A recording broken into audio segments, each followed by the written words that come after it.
Hello नमस्कार दोस्तों, Dilip sir education में आप सभी का स्वागत है। झारखंड बोर्ड के बच्चों के लिए बहुत बड़ी खुशखबरी आ चुकी है। जितने भी बच्चे 2023 में एग्जाम देने वाले हैं, देखिए 22 से 23 सेशन जिसका भी है, उसके लिए ये प्रश्न जो है झारखंड बोर्ड के द्वारा वायरल हो रहा है। अभी के सेशन में काफी ज्यादा ये सारा का सारा वायरल प्रश्न हम आप लोगों को बताने वाले हैं। देखिएगा, बिल्कुल ये ऑफिशियली है। देखिएगा, सबसे पहला सवाल मैथमेटिक्स का आज हम करने वाले हैं। एक एक करके सारे प्रश्न, यही प्रश्न आपके बोर्ड एग्जाम में पूछे जाएंगे, 100% है। तो आइए देखिएगा, इसको आप प्रैक्टिस कर लीजिएगा। देखिए, पहला नंबर सवाल लिखा हुआ है 120 को अभाज्य गुणनखंडों के गुणनफल के रूप में लिखा जा सकता है।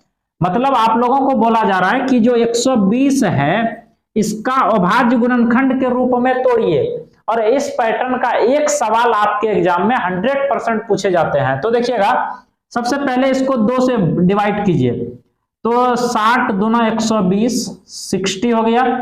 फिर ये हो गया 30, फिर उसके बाद आप फिर 2 से दीजिएगा, ये हो गया 15, फिर 3 से दीजिएगा तो ये हो जाएगा 5। तो इसका फैक्टर क्या क्या निकल कर आ गया, तो 1 2 3 तो 2 हो गया, मतलब 2 गुना 2 गुना 2 गुना 3 तो 2 हो गया। उसके बाद 3 है, फिर 5 है, मतलब 3 गुना 5 हो गया। तो ये वाला देख लीजिएगा कौन सा आंसर आप लोगों का आ रहा है, 2 गुना 2 गुना 2 गुना 3 गुना 5। Option number A is the correct answer हो जाएगा क्वेश्चन नंबर 1 का। ठीक है, बढ़ते हैं अगले सवाल की तरफ। देखिएगा, अगला जो हमारा सवाल है, देखिएगा अगला सवाल है नंबर 2, लिखा हुआ 306 तथा 657 का महत्तम समावर्तक 9 दिया है। मतलब 9 आप लोगों को दिया गया है। क्या इसका HCF आप लोगों को दिया हुआ है। तो 306 और 657 का लघुत्तम समापवर्तक क्या होगा। मतलब आप लोगों को ये 306 एवं 657 का HCF 9 दे रखा है। तो आपसे पूछा क्या जा रहा है, तो LCM पूछा जा रहा है। LCM पूछा जा रहा है कि LCM बताइए कितना होगा। तो देखिए, इसको कैसे बनाते हैं। आप लोगों को पता है एक फॉर्मूला कि पहली संख्या गुना दूसरी संख्या बराबर होता है HCF गुना LCM, होता है ना। आप लोगों को यह फॉर्मूला याद होना चाहिए।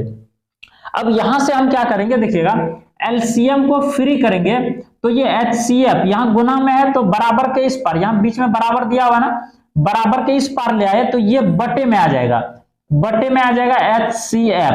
अर्थात हम बोल सकते हैं यहां से जो है, यहां से HCF हट जाएगा, यहां से HCF हट जाएगा, और आप लोगों का यहां आ जाएगा LCM, मतलब HCF इसके बटे में आ जाएगा।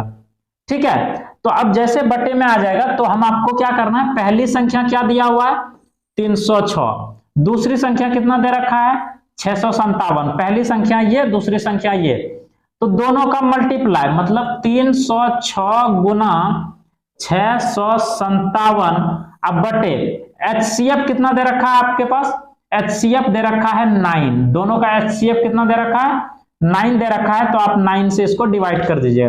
जब इसको आप सॉल्व कीजिएगा तो इसका option number B is the सही। मतलब इसको सॉल्व करने के बाद आपका आ जाएगा 22 33 8, ये आप लोगों को निकल कर आ जाएगा। इसको आप कटा लीजिएगा, ये 3 से कटेगा, ये वाला कटेगा, और जो बचेगा मल्टीप्लाई वगैरह करके आप लोग देख लीजिएगा, ये वाला आ जाएगा। तो ये इसका कंप्लीट प्रोसेस होता है बनाने का। अब बढ़ते हैं अगले सवाल की तरफ। देखिएगा, अगला सवाल है नंबर 3। देखिए, तीसरा नंबर सवाल में बोला जा रहा है कि 15 और 25, 15 है और 25 का HCF निकालिए। तो आप किसी भी तरीके से, यहाँ पे ऑप्शन वाले सवाल में ये नहीं बोला गया है कि आप यूक्लिड विभाजन से निकालिए, भाग विधि भी जानते हैं तो आप निकाल लीजिए। 15 है और 25 है, आप इसको डिवाइड कर दीजिए। एक बार में 15 चला गया, ये हो गया 0, यहां से हो गया 1, 10 से फिर 15 में भाग दे दीजिए, तो एक बार में 10, यहां आ गया 5, 5 से फिर 10 में दे दिए तो 2 बार में लगा 10, मतलब ये हो गया कट्टी। तो HCF कितना निकल कर आ गया 5। तो हम बोल सकते हैं कि 15 एवं जो 25 का HCF निकला वो कितना निकल कर आ गया 5 निकल कर आ गया, अर्थात option number A is the correct answer. ठीक है, अगले सवाल की तरफ चलते हैं। अगला सवाल देखिएगा क्या लिखा हुआ है आप सामने में। अगला सवाल लिखा हुआ है अपने पास नंबर 4, लिखा है एक जो प्राकृतिक संख्याएं होती है, अर्थात गिनती की संख्या को प्राकृतिक संख्याएं कहा जाता है। तो प्राकृतिक संख्याओं का अभाज्य गुणनखंड उसके गुणनखंडों के क्रम में छोड़ते हुए डैश होता है, मतलब उसको जो है गुणनखंड के क्रम में छोड़ने पर क्या होता है, तो ये अद्वितीय होता है। आप लोग ध्यान रखिएगा, क्या हो जाता है, अद्वितीय होता है, आप लोग इसे ध्यान रखिएगा। ठीक है, बढ़ते हैं नंबर क्वेश्चन 5 की तरफ। देखिएगा 5 नंबर क्वेश्चन क्या लिखा हुआ है। 5 नंबर लिखा हुआ है द्विघात बहुपद होगा। तो आपसे पहले ही पूछ दिया कि द्विघात बहुपद होगा। ये सारे प्रश्नों का आंसर इससे जस्ट पीछे वाले वीडियो में हम अध्याय 2 कंप्लीट किए हैं। पॉलिनोमियल जो है आप लोगों का, पॉलिनोमियल्स वाले चैप्टर को हम जो है पूरा का पूरा समाप्त कर दिए हैं एक ही वीडियो में, वन शॉट। इसको जो है पूरा एक अध्याय में हम कंप्लीट कर दिए हैं, और इस तरह के सवाल को आप चुटकी में बना सकते हैं। इसके लिए हम आप लोगों को क्या बताए थे, देखिए दिया हुआ क्या क्या है, एक शून्यकों का योग हमको दिया हुआ है √2 और उसका गुणनफल दे रखा है ये वाला। तो अब देखिए आप लोगों को हम एक फॉर्मूला बताए थे।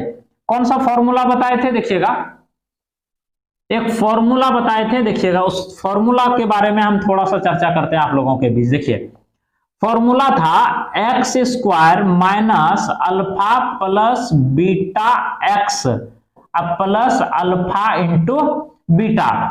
अब देखिए आप सिर्फ और सिर्फ मान पुट कर दीजिए, आंसर अपने आप आ जाएगा। देखिएगा x² है, x² डाल दिए, माइनस है, माइनस डाल दीजिए, अल्फा प्लस बीटा मतलब क्या हुआ, मतलब योग बोल रहा है, और योग कितना दे रखा है, √2 और x से गुना, तो √2x हो गया। अब प्लस है, प्लस यहां डाल दीजिए, अल्फा इंटू बीटा मतलब गुणनफल कितना दे रखा है, 1/3 दे रखा है, तो 1/3 लिख दीजिए। अब बराबर हो गया 0। अब देखिए इसको सॉल्व कर लीजिए ना, यहाँ एलसीएम ले लीजिए 3, इसके नीचे में कुछ नहीं तो 1, इसके नीचे में कुछ नहीं तो 1, 1, 3 का एलसीएम 3, 1 का पहाड़ों में 3 बार में, और यहाँ गुना हो जाएगा तो 3x² माइनस 3√2x हो गया, और यहाँ प्लस का 3 का 3, यहाँ 1, अब बराबर में 0। अब ये क्रॉस मल्टीप्लाई 0 से गुना हो जाएगा, तो फाइनल में क्या निकल कर आ गया, 3x² माइनस का 3√2x प्लस का 1 बराबर 0। तो ये अपने पास निकल कर आ गया द्विघात बहुपद। अब देख लीजिए कौन सा ऑप्शन सही है, 3√2x प्लस का 1 है, यहां भी प्लस दे दिया है, ये नहीं होगा, ये ऑप्शन गलत है।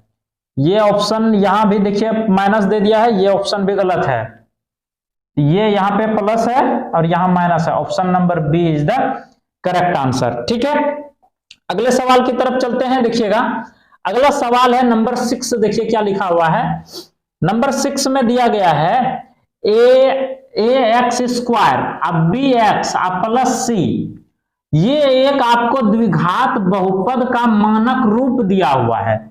ये जो आप लोगों के सामने में ये लिखा हुआ है, ये द्विघात बहुपद का मानक रूप दिया गया है। अब ये जो है ना, ये देखिए यहां पे इसका पूछा जा रहा है कि के शून्यक अल्फा और बीटा हो, मतलब इस जो समीकरण है, ये जो द्विघात बहुपद आपको दिया गया है, इसका 2 शून्यक है। क्या क्या है, एक है अल्फा और दूसरा है बीटा, 2 शून्यक है।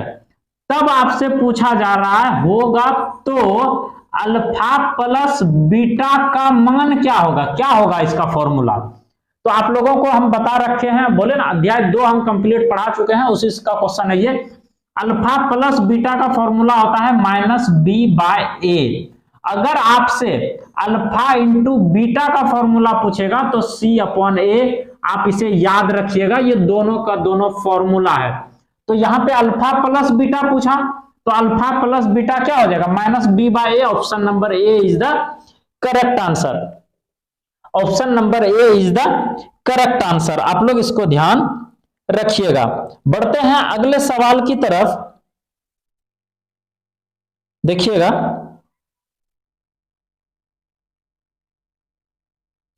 एक मिनट, इसको जो है कितना सारा फोटो आ रहा है। अच्छा चलिए अगले सवाल की तरफ बढ़ते हैं। नंबर 7 देखिए क्या लिखा हुआ है। लिखा है किसी बहुपद px के लिए ग्राफ आकृति में दिया गया है। मतलब यहां पे आप लोगों को एक ग्राफ दिख पा रहा है, यहां पे आप लोगों का एक ग्राफ दिया हुआ है। इसमें पूछा जा रहा है कि बहुपद के शून्यकों की संख्या क्या होगी। तो बहुपद के शून्यकों की संख्या आपसे पूछा जा रहा है। तो देखिएगा, आप लोगों को ये भी चीजें हम कंप्लीट करा रखे हैं। एक्सरसाइज 2.1 का सवाल है ये। एक्सरसाइज 1.2 का सवाल है और आप लोग इसे होप सुन बना लीजिएगा। मतलब यहां पे पूछा जा रहा है शून्यकों की संख्या क्या होगी। मतलब किस में पूछा जा रहा है, तो px में। मतलब जो आपको ये दी गई है, तो x अक्ष पे जो रेखाएं है ना, ये एरो का चिन्ह वाला, ये एरो का चिन्ह वाला, ये वाला, ये रेखाएं x अक्ष पे टच कितनी बार, अगर मान लीजिए इस प्रकार से आपको डायग्राम दिया हुआ रहा था और इसमें पूछता px में संख्या कितना होगा, px में शून्यकों की संख्या, तब आप इसमें बताइएगा, तब इसमें आप लोग बताइएगा कि यहां देखिए 1 2 3 बार टच हुआ है सर जी, तो इसका आंसर हो जाएगा 3। क्या हो जाएगा, इसका आंसर हो जाएगा 3। लेकिन इस वाले डायग्राम में आप गौर से देखिए, एक रेखा ये गई है ना, तो ये रेखा जो गई हुई है, तो क्या एक भी बार ये वाले लाइन में टच हुआ है, ये वाले लाइन में हुआ है टच, मतलब जो एक्स अक्ष की रेखाएं हैं इसमें टच हुआ है, नहीं हुआ है। तो इसका आंसर क्या हो जाएगा, ऑप्शन नंबर ए हो जाएगा, अर्थात 0 इसका बिल्कुल सही हो जाएगा इस क्वेश्चन का आंसर।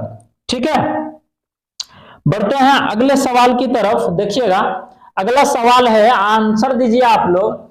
यहां पे सवाल आप लोग देखिए स्क्रीन पे और आंसर बताइए कि क्वेश्चन नंबर 8 का आंसर क्या होगा। एक समीकरण का युग्म आप लोगों को दिया हुआ है, ये वाला देखिए, ax a1x b1y plus c1, इस तरह का दिया हुआ है और यहाँ a2 वाला दिया हुआ है। अब पूछा जा रहा है कि यदि इसमें ये a1 बटे a2 बराबर है b1 बटे b2 और नॉट इक्वल टू c1 बटे c2 है, तो इसमें से कौन सा ऑप्शन सही होगा, ये आप लोगों से पूछा जा रहा है।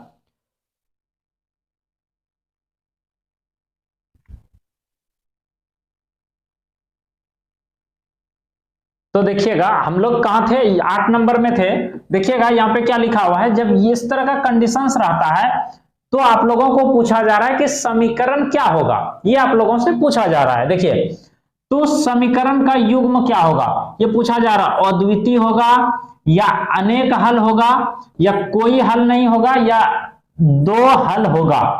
तो आप लोगों से आप लोग ध्यान रखिएगा, जब 3 अध्याय आप लोग पढ़िएगा तो उसमें आप लोगों को इस तरह का कंडीशंस, 3 कंडीशंस दिए जाते हैं। क्या क्या दिए जाते हैं, देखिएगा। सबसे पहले एक दिया जाता है a1 बटे a2 बराबर b1 बटे b2 not equal to c1 बटे c2 होता है। इस तरह का कंडीशंस यदि होता है तो इसका जो है कोई हल नहीं होता है। Option number C is the correct answer. हम तीनों तो लिखते हैं, देखिएगा आप लोग, देखिएगा ये रहा आपके सामने में लिखा हुआ, देखिएगा यहां देखिए, अगर तीनों बराबर होता है, तीनों यदि बराबर हो, a1 बटे a2 बराबर है b1 बटे b2 का और बराबर है c1 बटे c2 का, सब बराबर है आपस में, तब ये क्या होता है, तो गुरुजी संपाती होता है और अनेक हल निकलता है। साथ ही आप लोगों से 3 चीजें इसमें पूछा जाता है। पहला पूछा जाता है कि संपाती है या क्या है, यह पूछा जाता है। उसके बाद पूछा जाता है अनेक हल है या नहीं है, यह आप लोगों से पूछा जाता है। उसके बाद पूछा जाता है आप लोगों से कि संगत है या असंगत है, इसका युग्म कैसा है, तो यह भी आप लोगों का क्या हो जाता है, संगत होगा। यह भी क्या है, संगत है।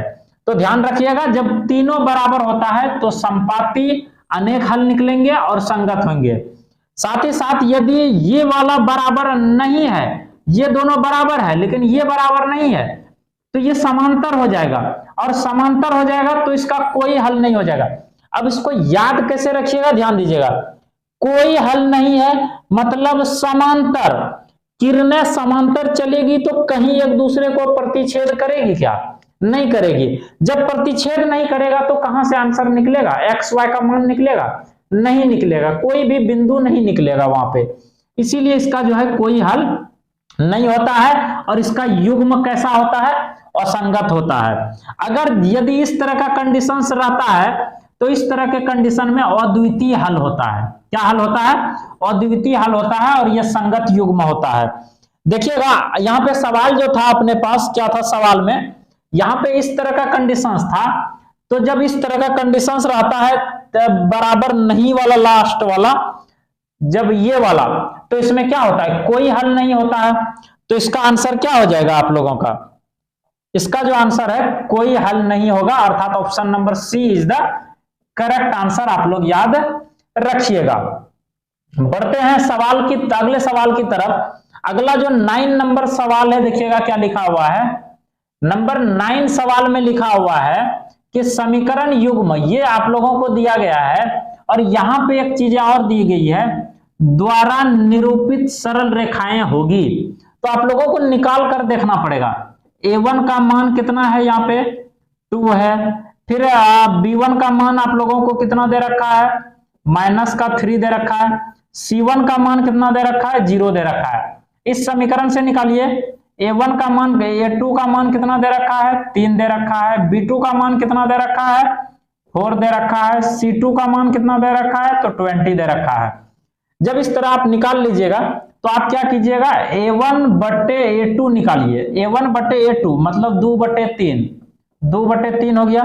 b1 बटे b2 ये हो जाएगा b1 बटे b2, तो ये निकालेंगे तो कितना निकल कर आ जाएगा हमारे पास, -3/4, -3/4। इधर हम निकाल देते हैं, लिख देते हैं यहाँ पे बराबर देके -3/4। तो क्या ये दोनों एक दूसरे का बराबर है? नहीं है। तो नहीं है तो क्या होता है, जरा देखिएगा कंडीशंस, यहां से कौन सा कंडीशंस अप्लाई हो गया, देखिएगा हम ऊपर कहीं लिख देते हैं, इधर इधर जगह है, इधर लिख देते हैं। देखिए कंडीशंस अप्लाई हुआ, a1 बटे a2 are not equal to b1 बटे b2। अब इसमें से यदि इस तरह का कंडीशंस आता है तो क्या होता है, आप लोग जरा बताइए हमको। इस तरह का कंडीशंस रहता है तो अद्वितीय हल निकलता है और संगत होता है। अद्वितीय हल और संगत, अद्वितीय हल और संगत।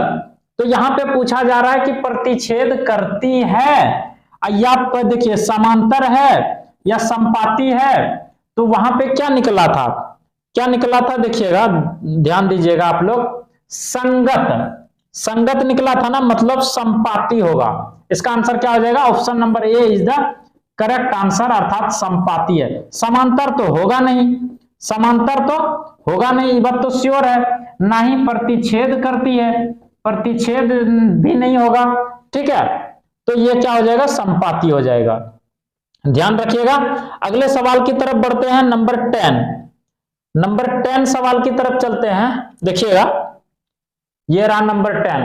बोला है C के किस मान के लिए, C के किस मान के लिए युग्म इतना बराबर 2 और ये बराबर दे रखा है 4। तो आप इसको क्या कीजिए, ऐसे लिख लीजिए ना, 6x हो गया -2y, इस 4 को भी इधर ले आइए, -4 = 0, और इसको भी ऐसे कर लीजिए, cx माइनस का y, और इसको इधर ले आइए 2 = 0। अब ये दोनों समीकरण सेपरेट हो गया। a का मान ये है, b का मान देखिए a1 का मान हो गया c, उसके बाद b1 का मान आपका कितना निकल कर आ जाएगा, b1 का मान निकल कर आ जाएगा -1। इसी तरह से c1 का मान निकल कर आ जाएगा -2। इसी तरह से इधर भी आप लोग निकालिएगा, ऐसे a1 का मान निकाल लीजिएगा, a1 का मान हो जाएगा 6, a2 का मान, फिर b2 का मान कितना हो जाएगा, -2 हो जाएगा, फिर c2 का मान कितना हो जाएगा, -4 हो जाएगा। जब इस तरह निकाल लीजिएगा तो यहां पे बोला है अनंत हल, और आपको पता है कि अनंत हल जब होता है तो क्या कंडीशंस होता है अनंत हल वाला? देखिए अनंत हल मतलब अनेक हल, मतलब तीनों बराबर होता है। क्या होता है? तीनों बराबर होता है। अब तीनों बराबर होता है तो आप निकाल लीजिए, देखिए यहां से निकल जाएगा c/6 बराबर माइनस माइनस तो कट जाएगा इसका, तो 1/2, यहीं से आंसर आ जाएगा आप लोगों का। तो 2c बराबर हो जाएगा 6 और c बराबर निकल जाएगा 2 से ही कटेगा 3 बार में, मतलब c का मान 3। तो ऑप्शन नंबर देख लीजिए कौन सा सही होगा, अनंत वाला, तो c = 3, option number A is the correct answer. तो 10 नंबर कंप्लीट हो गया।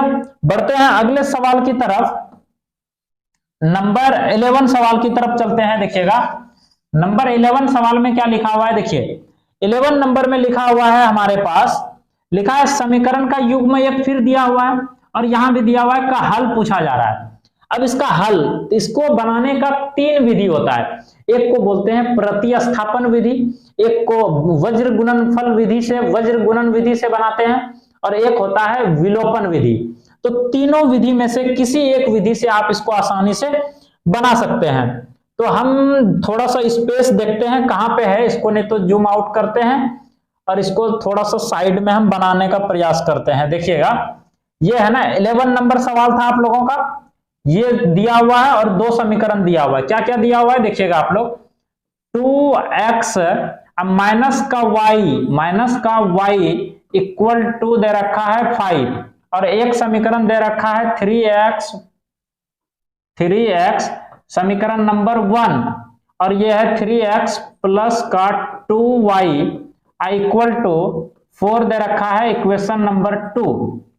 अब देखिए हम दोनों को क्या करते हैं, मिलाने का प्रयास करते हैं। यहां पे 2 है ना y वाला में, तो ऊपर वाले समीकरण 1 में हम 2 से मल्टीप्लाई कर देते हैं। तो 2 से मल्टीप्लाई करेंगे तो क्या हो जाएगा, देखिएगा इसको मल्टीप्लाई कीजिए समीकरण 1 को, 2 गुना 2, तो 2 गुना 2 4x हो गया। अब minus minus minus minus plus से ही, माइनस गुना प्लस तो माइनस ही रहेगा, y गुना 2y हो गया।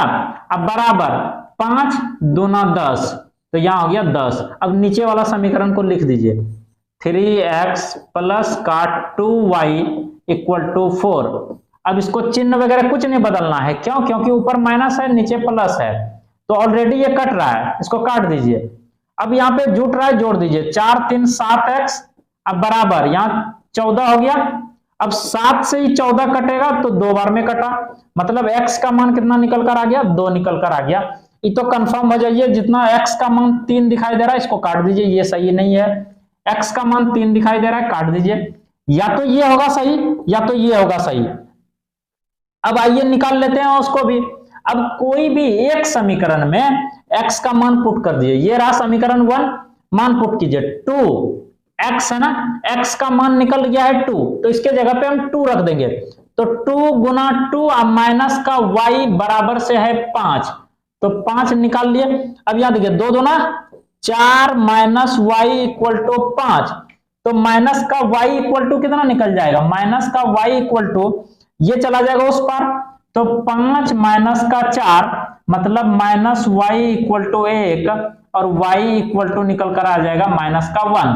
अब y इक्वल टू -1 ये वाला तो सही होगा नहीं, ये वाला सही हो गया, option number A is the correct answer. तो होप आप ये कंप्लीट प्रोसेस, ये जो विधि बताए हम लोग, कौन सा विधि था, विलोपन विधि था। कौन सा विधि था बच्चों, विलोपन विधि, ठीक है, विलोपन विधि है ये। बढ़ते हैं अगले सवाल की तरफ, 11 नंबर हो गया। 12 नंबर चलिए देखिएगा, 12 नंबर में पूछा जा रहा है आप लोगों से, देखिएगा लिखा है वह रैखिक समीकरण युग्म जिसका कोई हल नहीं होता है, वह क्या होता है, जिसका कोई हल नहीं होता है, ये आप लोगों से पूछा जा रहा है। जिसका कोई हल नहीं होता है तो वो पूछा जा रहा है क्या होता है। अब कोई हल नहीं होता है तो वो क्या होता है, असंगत होता है। वो क्या होता है, असंगत होता है। तो option number B is the correct answer. याद रखिएगा, ये सारा प्रश्न आप लोग को ध्यान रहना चाहिए। अब आते हैं इस वाले समीकरण पे, यहां भी आप लोगों का 2 समीकरण दिया जा रहा है और आपको हल पूछा जा रहा है। तो दोनों समीकरण को सॉल्व कर लीजिए। x plus y equal to 9 दिया हुआ है, और एक समीकरण और दिया हुआ है, एक मिनट हम इसको फिर से बनाते हैं। देखिए x plus y equal to 9 है, और एक समीकरण और दे रखा है x minus Y equal to दे रखा है 1। आप लोगों को दिख रहा है? ये थोड़ा पतला हो जा रहा है, इसको बड़ा कर लेते हैं थोड़ा सा, ठीक है। चलिए आइए देखिए, x plus y equal to 9 है, और है x minus Y equal to 1। अब सॉल्व कर लीजिए इसको, प्लस माइनस ही कट गया, y वाला कट कैंसिल हो गया, यहां हो गया x जोड़ x, 2x बराबर 9 1 10। अभी दुक्का पहाड़ा से 10 को कटाइए, 5 बार में गया, सॉरी ये लिखा जाता है 5, ये कितने बार में गया? 5 बार में गया। तो x का वैल्यू कितना निकल कर आ गया? 5 निकल कर आ गया यहां से। अब ये देखिए, कोई भी एक समीकरण में मान पुट कर दीजिए। यहां देखिए x plus y equal to 9 दे रखा है, x का मान हमारे पास कितना निकल कर आया? 5। तो 5 प्लस वाई इक्वल टू 9, तो y इक्वल टू कितना हो जाएगा? 9 माइनस 5, तो y इक्वल टू कितना निकल कर आ गया? 4 निकल कर आ गया, जो कि आंसर हो गया। आप लोगों का क्या क्या निकला? 5,4। तो देख लीजिएगा 5,4 कौन सा ऑप्शन सही है? दूसरा, तीसरा ऑप्शन कहां गया? 5,4 यहां देखिए सी नंबर ऑप्शन में दे रखा है आप लोगों को। Option number C is the correct answer. अगले सवाल की तरफ बढ़ते हैं। ये देखिए लिखा है, निम्नलिखित में से कौन द्विघात समीकरण है? मतलब अब आपको पूछा जा रहा है कि द्विघात समीकरण जांच कीजिए। तो द्विघात समीकरण जांच करने के लिए जो है आपको इसको सॉल्व करना पड़ेगा। सबसे पहले तो हम आप लोगों को बता दें कि ये जो है एक्सरसाइज 4.1 का सवाल है, और यहां से एक क्वेश्चन जो है आपका फिक्स है कि आएगा ही। आप लोग इसको ध्यान में रखिएगा। अब आप चेक कर लीजिए कि कौन सा द्विघात समीकरण है। यहां पे देखिए ये वाला तो हो जाएगा लगता है, एक्स स्क्वायर और प्लस का 3x प्लस का 1 अब बराबर है x माइनस 2। इस x को इस पर लाएंगे तो माइनस x घट जाएगा, तो ये निकल कर आ जाएगा x square plus minus plus का 2x, और इसको इस पर लाएंगे प्लस का 3। हो गया द्विघात। ऑप्शन नंबर डी बिल्कुल सही हो जाएगा। निकल गया फिर तो, ठीक है। अगले सवाल की तरफ बढ़ते हैं, नंबर 15। यदि विविक्त कर d, देखिए यहां पे इस कंडीशन को देखिए, मतलब d का मान छोटा है 0 से, 0 से जो है d का मान छोटा बता रहा है, 0 से छोटा। तो 0 से जब छोटा होता है तो वो क्या होता है? कोई वास्तविक मूल नहीं निकलता है उसका। ऑप्शन नंबर सी बिल्कुल करेक्ट आंसर हो जाएगा। अगले सवाल की तरफ बढ़ते हैं, नंबर 16 की ओर। 16 नंबर सवाल में लिखा हुआ है कि द्विघात समीकरण, आपको ये देखिए यहां दिया हुआ है कि मूलों की प्रकृति बताइए। अब देखिए मूलों की प्रकृति पूछा जा रहा है, तो क्यों ना हम इसको निकाल लें। निकालते हैं। देखिए d बराबर फॉर्मूला होता है b स्क्वायर माइनस 4ac। अब b का मान इसमें कितना है? x के गुणांक में कुछ नहीं तो 1, तो 1 का स्क्वायर 1 माइनस 4 गुना 1, इसमें भी 1 है, और गुना c का मान माइनस 1, तो ये निकल गया 5। 1 माइनस माइनस प्लस 4 बराबर 5 निकल गया d का मान। मतलब ये दो अलग अलग वास्तविक और असमान अलग अलग निकलेंगे, ठीक है। तो ये निकल कर आ गया। उसके बाद बढ़ते हैं 17 नंबर सवाल की तरफ। देखिएगा 17 नंबर सवाल में क्या बोला है आप लोगों का। 17 नंबर सवाल में बोला है, यहां पे आप लोगों का ax square plus bx plus c equal to 0। यहां पे देखिए दो भिन्न वास्तविक मूल होंगे। आपको पहले बोल दिया है कि दो भिन्न वास्तविक मूल होंगे। यदि कब होंगे? जब दो भिन्न वास्तविक, असमान मतलब भिन्न और वास्तविक, कब? जब d का मान 0 से बड़ा हो, 0 से बड़ा होना चाहिए। 0 आ जाए तो समान हो जाता है, और 0 से बड़ा आ जाएगा तब ये दो भिन्न वास्तविक मूल निकलेंगे। तो तो जीरो से बड़ा, जीरो से बड़ा, डी का मान जीरो से बड़ा, option number A is the correct answer. आप लोग ध्यान रखिएगा, डी अगर इस तरीके से दिया हुआ है, मतलब इसका मतलब क्या हुआ, डी का मान बड़ा है। हाँ, डी का मान बड़ा है, डी का मान बड़ा है। ठीक है, देखिए आप लोगों को ये चीजें ध्यान रखना है। देखिएगा, अगर डी बराबर जीरो आ जाए तो समान होगा, क्या हो जाएगा, समान निकलेंगे। क्या समान निकलेंगे, मूल, मूल समान निकलेंगे। अगर डी का मान जीरो से बड़ा हो जाए, तो बड़ा हो जाए तो दो अलग अलग मूल निकलेंगे और वो वास्तविक मूल निकलेंगे। यदि डी का मान जीरो से छोटा हो जाए तो ये जो है इसका मूल नहीं निकलेगा।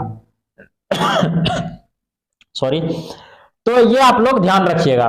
बढ़ते हैं सवाल नंबर अगले सवाल की तरफ चलते हैं। देखिएगा अगला सवाल, देखिए क्या लिखा हुआ है। नंबर 18 की ओर चलते हैं। 18 नंबर सवाल में लिखा है द्विघात समीकरण, ये आप लोगों को दिया गया है, का विविक्तकर क्या होगा। विविक्तकर का मतलब आप लोगों से डी पूछा जा रहा है। आप लोगों को पता है कि डी बराबर फॉर्मूला होता है, डी बराबर फॉर्मूला होता है बी स्क्वायर माइनस 4ac। अब यहां से आप क्या कीजिए, निकालिए बी का मान कितना है, यहां बीच वाला बी होता है, मतलब कुछ नहीं तो एक है, -1, तो -1 का स्क्वायर कीजिएगा, -4 इंटू ए का मान x का गुणांक 1, कुछ नहीं तो 1 है, सी का मान 3।